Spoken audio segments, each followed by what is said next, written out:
It's a boy. It was expected to be a baby announcement like no other, steeped in centuries-old British royal traditions. A jealously guarded secret released via a bulletin, driven from a hospital to a palace, framed and placed on a royal easel, and only then displayed for the world to see. But this time, in 2013, the celebratory announcement that Kate, the Duchess of Cambridge, had given birth to a healthy baby boy came via email, with all the pomp and formalities coming shortly thereafter, and ABC's Lama Hassan was there. The waiting is over. It's a boy, a future king, 8 pounds and 6 ounces, set to be Britain's 43rd sovereign. A nation rejoices. It's a boy. As soon as the announcement was made, people rushed here in their hundreds, and you can hear them cheering. And this is what we've been hearing earlier today. Now, the easel has been placed on the forecourt of Buckingham Palace, and everywhere I turn, it's either cheers or people are singing God Save the Queen. Others are singing Happy Birthday. Everyone here is ecstatic, carrying either a glass of champagne or holding their cell phones high to capture this momentous occasion. Famous London landmarks proclaim the news. Fountains turned blue. The new father let it be known that, quote, "we could not be happier." And the Prime Minister spoke for the country. It's a wonderful moment for a warm and loving couple who got a brand new baby boy. The President and the First Lady also wished them all the happiness of parenthood and, quote, "the American people are pleased to join with the people of the United Kingdom as they celebrate the birth of the young prince." In keeping with tradition, the news was displayed in a bulletin posted in the forecourt of Buckingham Palace. The crowds rushed to see for themselves, but in a break with tradition, a statement was first released to the press. On the hottest day of the year, the anticipation had reached a fever pitch. The Duchess of Cambridge gave birth at 4:24 in the afternoon. They had kept it under wraps for 4 hours here at the Lindo wing of London St Mary's Hospital, or the Limbo Wing, as it was previously called, in the very same suite that Diana, Princess of Wales, gave birth to William 31 years ago. May we see your son, Your Royal Highness?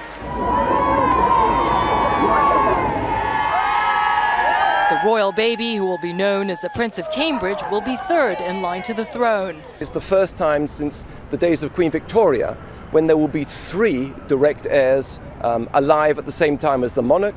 Do they have a name yet? I think the name should be David after David Bowie. Just around dawn this morning, the Duchess of Cambridge. All this under the watchful glare of the world's media. Thronfolgerpaar William and Kate. De bevalling van Kate Middleton is begonnen. Who've been camped out for days, fearful of being caught out just as they were in 1982, when Diana was said to have given a false due date to throw them off. There could be nothing more grim than turning up and just seeing that sea of photographers' ladders, people standing up there just thinking, oh no, and now I've got to go through labour as well. I hope she gets smuggled in via some sort of laundry chute. She actually came in through a back entrance 24 hours ago, just before 6 a.m., arriving by car amid a thunderstorm. The baby was delivered by this man, Dr. Marcus Setchell, the Queen's gynecologist, no less.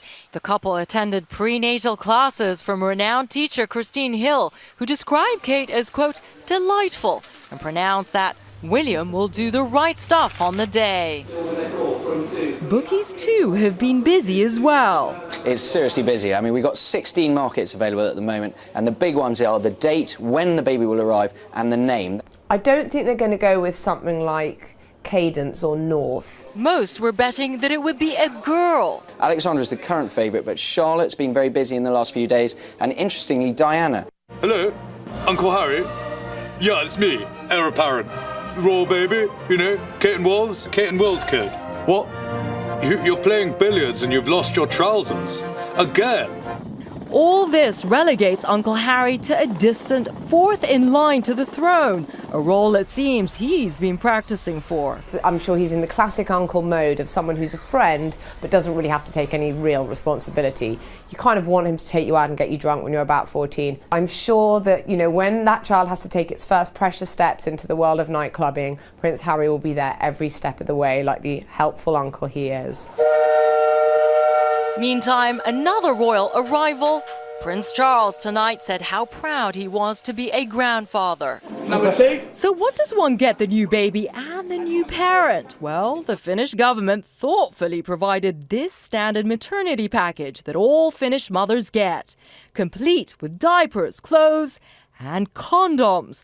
For $20,000, one could buy this 19-karat gold bracelet that has, wait for it, a Sudocrem holder for diaper rash.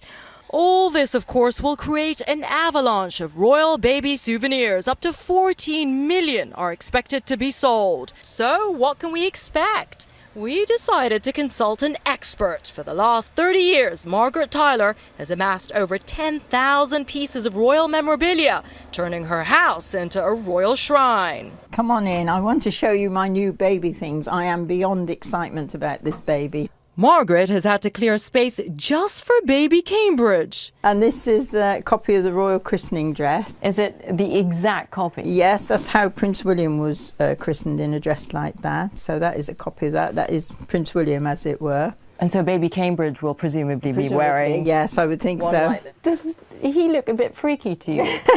No, well, I've got used to him, I guess. I wake up in the night, I can't sleep the whole night now. I have to get the news on. William won't be getting much sleep either, but he will get 2 weeks paternity leave before returning back to base, where he works as a Royal Air Force rescue pilot. William was by his wife's side the whole time, but he was seen here last week playing polo in a charity polo match with his brother, possibly getting some fatherly advice in the process. Someone who knows the impact of a little one in the royal household is Patrick Jepson, former secretary to Diana. It is a job of work. The people who are there to support William and Kate and baby Cambridge, for them this is a professional challenge. There's going to be a lot of personal, sentimental interest too. So pretty exhausting days for them. They're going to be hoping everything works smoothly, and at the same time they're going to be sharing in the excitement of this very happy event. Severe morning sickness hospitalized the Duchess last December, forcing the couple to reveal the pregnancy earlier than they wished. Once the cat was out of the bag, the world's lenses lowered their focus. Her last solo engagement was to launch this ship last month, before attending the Queen's official birthday celebration. Tonight, the new great-grandmother is asleep behind me at Buckingham Palace, one of the future residents of the new prince, but he'll have to wait a while. Both mother and the new prince are said to be doing well and hopefully getting some rest too.